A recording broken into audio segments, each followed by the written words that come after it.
Oh, great. Shoe bunch. That one's working as well. Well, welcome everyone. We're glad you were able to join us. We're very excited to host this session. We're going to be talking about a journey of GitLab and GitLab, a journey of shifting left with security and achieving DevSecOps success together. So my name is Gregory Shapinkov. I'm Customer Success Manager at GitLab. I work with enterprise clients across many industries, and I help them with their DevSecOps journey. Often it happens that that journey is related to shifting left. So this is what we're here to share with you about. Just a little bit about myself. I'm based out of Dublin. In my spare time, I do love sports and theater, and recently I've taken up presenting as a hobby, so let's see how that works out to me. You're going to tell me after this session is over.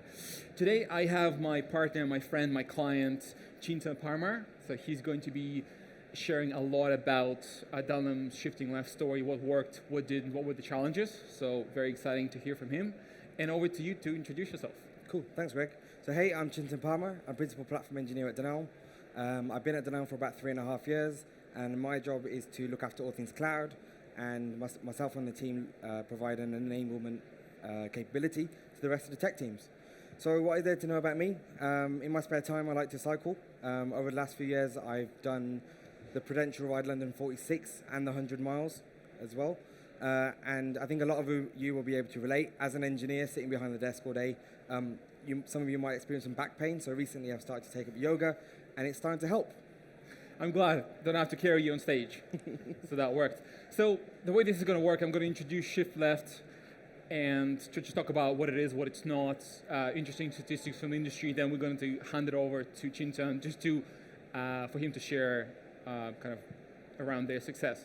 So I suppose around shift left, a lot of companies nowadays are using technology and software to differentiate themselves in the markets, because if they're not thinking of themselves as a software company, then they quickly realize they're losing their business, they're gonna lose that competitive advantage. And that's why it's important to be secure from the start, to scan the code early, because the more you wait, the more you leave that security to the very end of the software development life cycle, the more costly it becomes to be.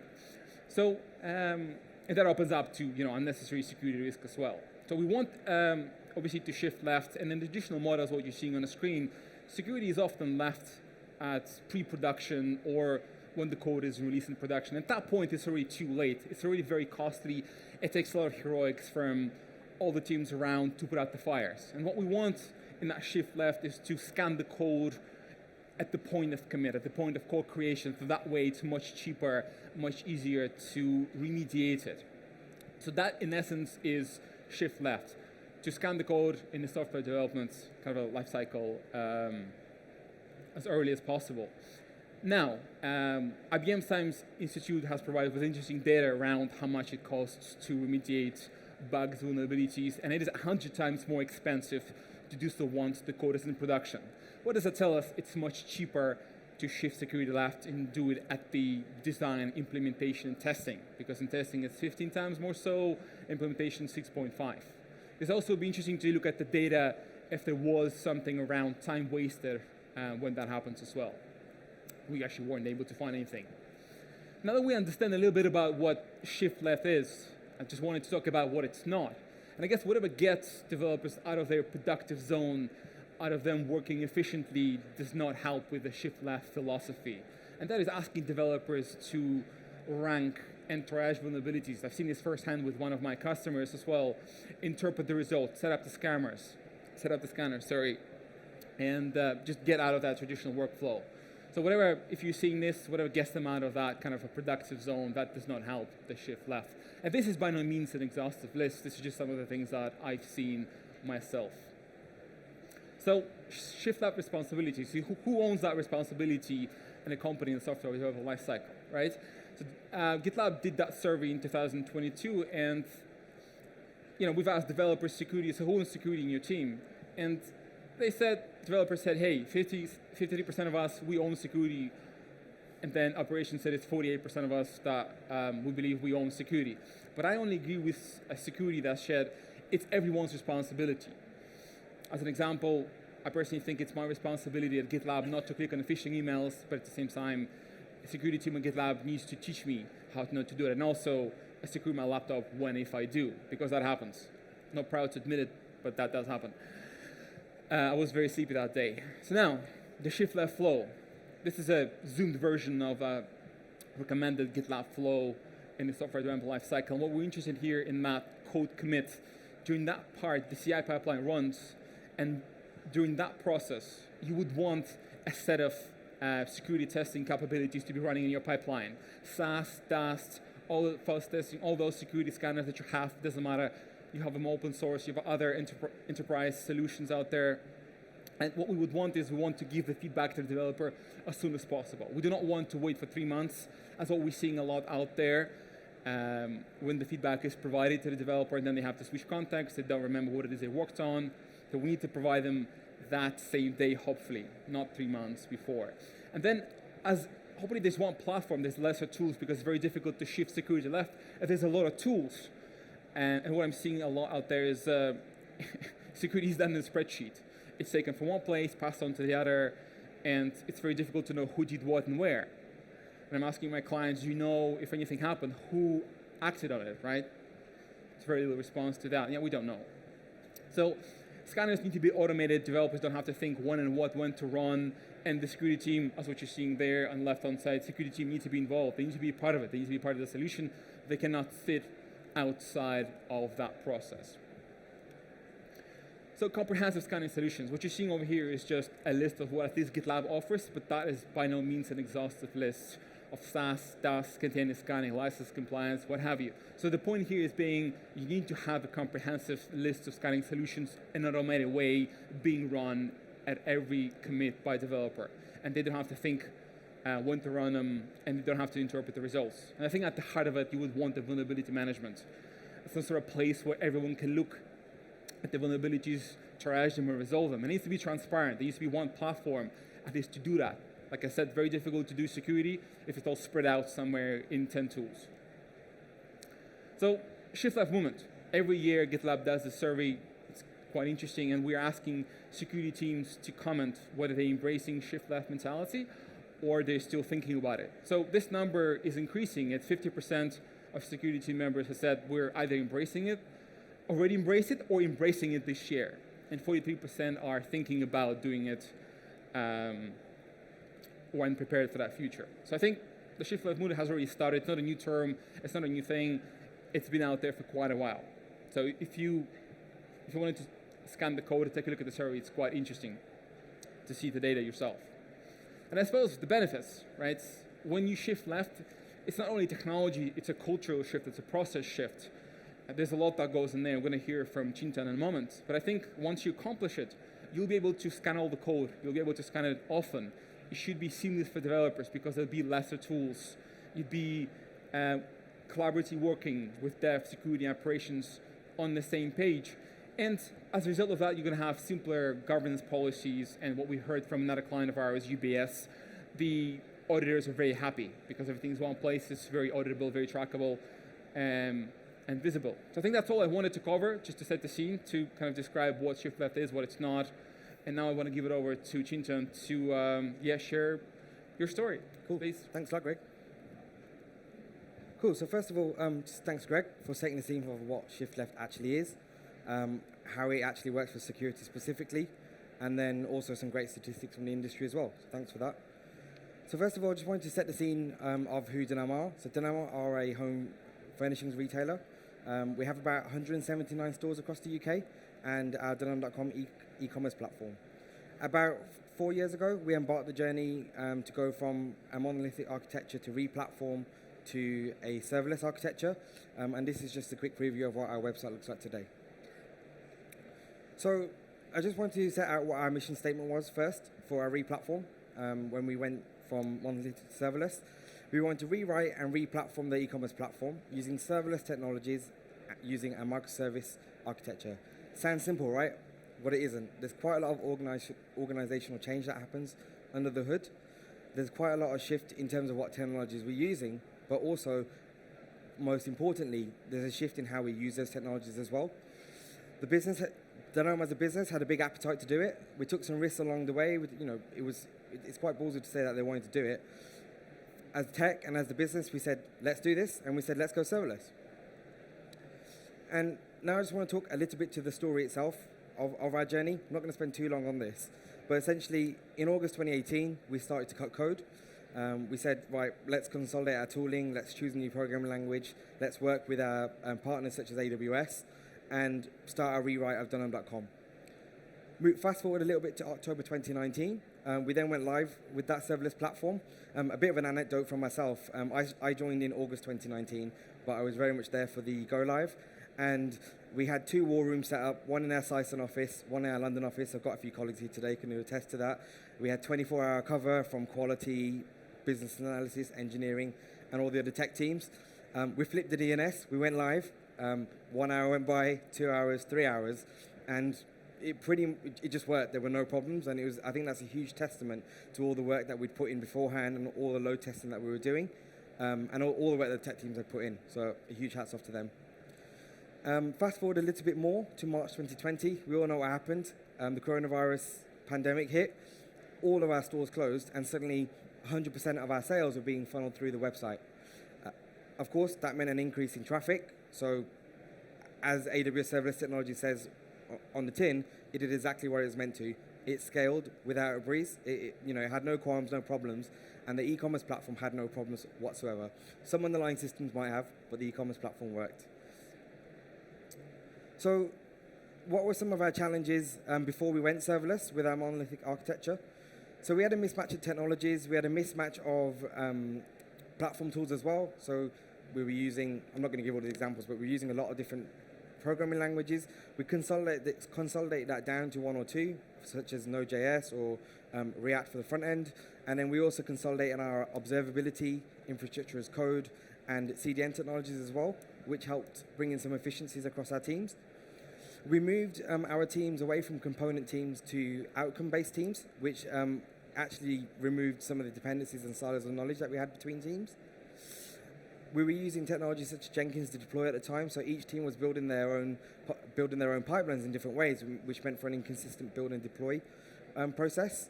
And then also, with a monolithic architecture comes, it wasn't very resilient, so if one component failed, it generally meant the entire platform would fail, and it would actually take quite a long time to find where the problem is, and also to recover from that as well. And then due to all the points that I mentioned, it was very hard to release that change, and we had a very limited deployment frequency as well. So how was Dunham successful? I think I mentioned a couple of them already, but we consolidated in our tooling and the programming languages and technologies that we were using. We built outcome teams, so we were delivering, so those teams were focusing on delivering core business value instead of I'm working on microservice A and team B is working on microservice B, who then have dependencies and need to communicate to be able to release that change. It was all within one team to deliver that change. I'm not going to talk about serverless again, highly available, automatic scaling and reduced maintenance overheads. But the last 2 bullet points I'm quite passionate about personally. From a platform engineering perspective, we're very much focused on building self-service capabilities from bot functionality to also having self-service deployment mechanisms for our teams so they could deploy with autonomy but still have the right guardrails in place that we needed from a security and platform perspective to give them the autonomy to deliver value faster. And finally, just from that automation perspective, it meant that we were consistent between our environments when we were deploying to them, and also consistent between our platforms as well and how we were building our software and deploying. Consistency is a big word for me, and I missed it out on the slide, but consistency is key in everything that you do, especially when you're doing things at scale. And when we went live with our platform, we've only scaled up from there as well. So what you're here to listen to today is about shifting left. I'm going to talk a little bit about security in the next few slides, but our shift left strategy wasn't just security. We very much have shifted left in multiple ways. So we have a dedicated performance engineering crew now who are looking at performance and working with our engineering crews day to day and educating them to think about performance from day one. We have DevSecOps who are enabling security. And then we have embedded quality software development engineers and test, and SRE engineers who are looking at quality and observability at a squad level and at a service level day in, day out, working in those squads. And also from an observability perspective, we're looking at monitoring from a customer-first monitoring approach instead of just your typical CPU or disk or memory perspective as well. And then finally, platform and SRE are also working with those squads to make sure that maintenance and support is thought of right at the onset instead of at the end of the software development lifecycle. So very quickly, our GitLab journey. I myself and another contractor introduced GitLab to Denelm 3.5 years ago. We first iterated on that within the team. Sorry, we first implemented that within the team for our Terraform pipe deployments. That worked quite well. Then we built a set of modular pipeline libraries for our Terraform deployments using GitLab's YAML templates. Spread that across our data and SRE teams as well. So then we had multiple teams using them. That went well as well. And then we got into the meat of it, which was our serverless deployments. So we already had self-serve deployments within the teams using CloudFormation templates with SAM CLI, but the next evolution of that was to get them using GitLab. So we spent 12 months building our set of modular pipeline libraries, and then another 12 months to migrate everyone over to those pipeline libraries. And next, I'm going to talk about how we integrated security into those pipeline libraries as well. So you saw earlier when Greg was talking about the different security offerings that GitLab have. We chose these 5 to begin with because we felt that they were going to bring the most value to shifting them left into the squad to begin with. What we did, we picked up those modules, built those modules, plunked them into our shared pipelines libraries, which quickly meant that we could turn on these modules across all of our repos at one time because everyone was using the same set of libraries. So we didn't have to go to each repo and integrate them manually, which meant that we very quickly deliver value. And next thing was, I think we'd almost brought in too much autonomy where the teams could override those modules wherever they wanted to.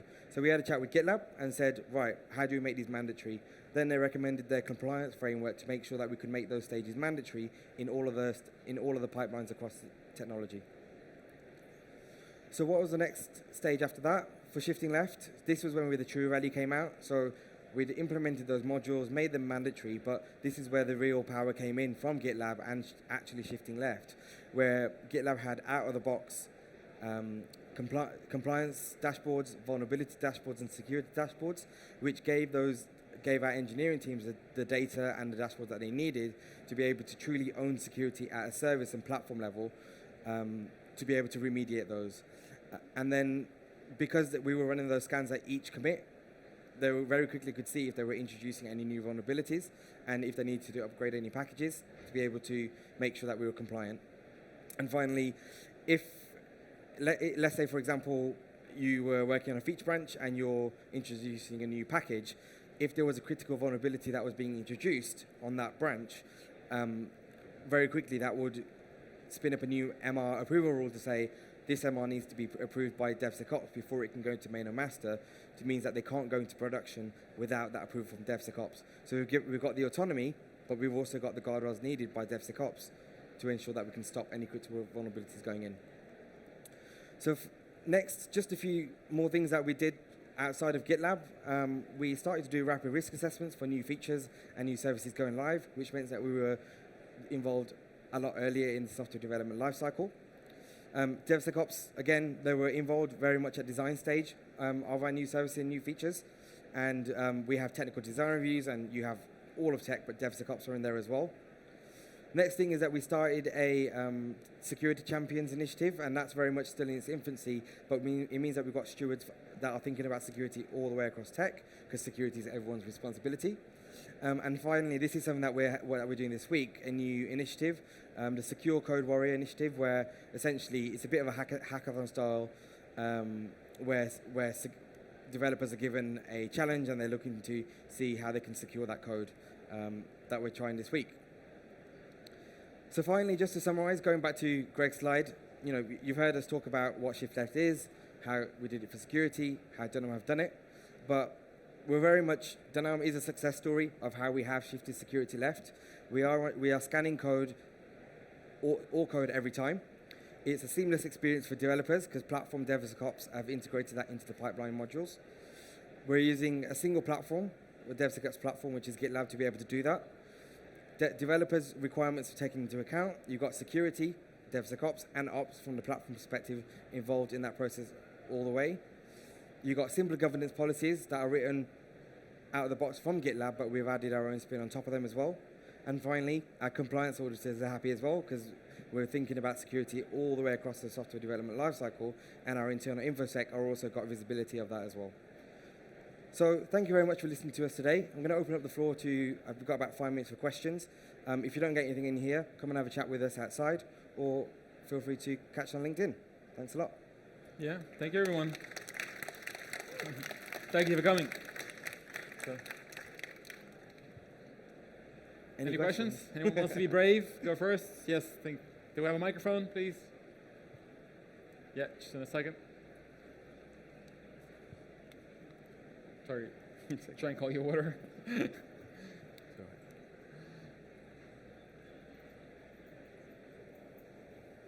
you. Throughout the talk, you've mentioned serverless. You've gone serverless. Does that mean you use containers, or was it lambdas? Or So lambdas. So we work. So again, this is about GitLab security shift to left. But yeah, we're an AWS shop. it was use a leading question, actually. Yeah, no, it's okay. I was going to ask about security in your Okay, go for it. Obviously, if there's no containers. Yeah, so we use Lambda, API Gateway, DynamoDB. So we're not using GitLab's container scanning functionality because we haven't got many containers, but we do have a few, so we're looking to introduce that. But most of our security, because you haven't got the overhead of containers or infrastructure to think about, is at the software level of like node packages or the code itself, is it being written in a secure way. So that's generally where we're looking at security. Thank you. Thank you. Thank you, yeah.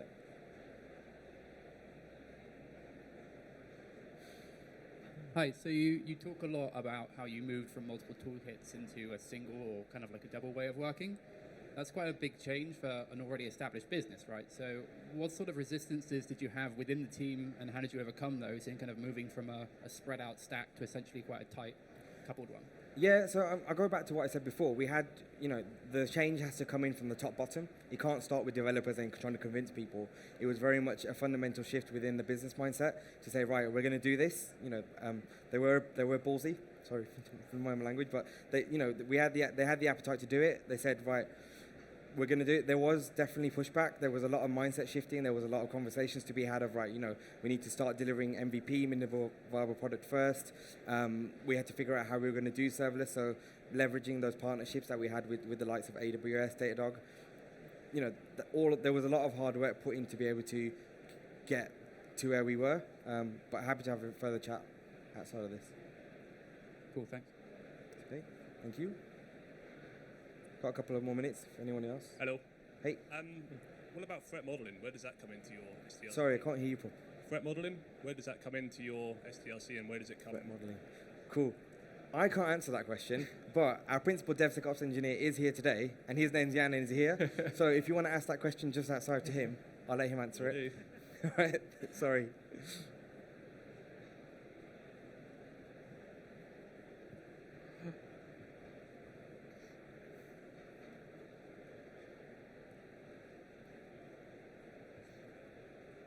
Hi guys, Yaroslav, CDW. Thank you for the presentation. Just wanted to ask, what's next for you? I mean, this all sounds wonderful, but what are your plans moving forward?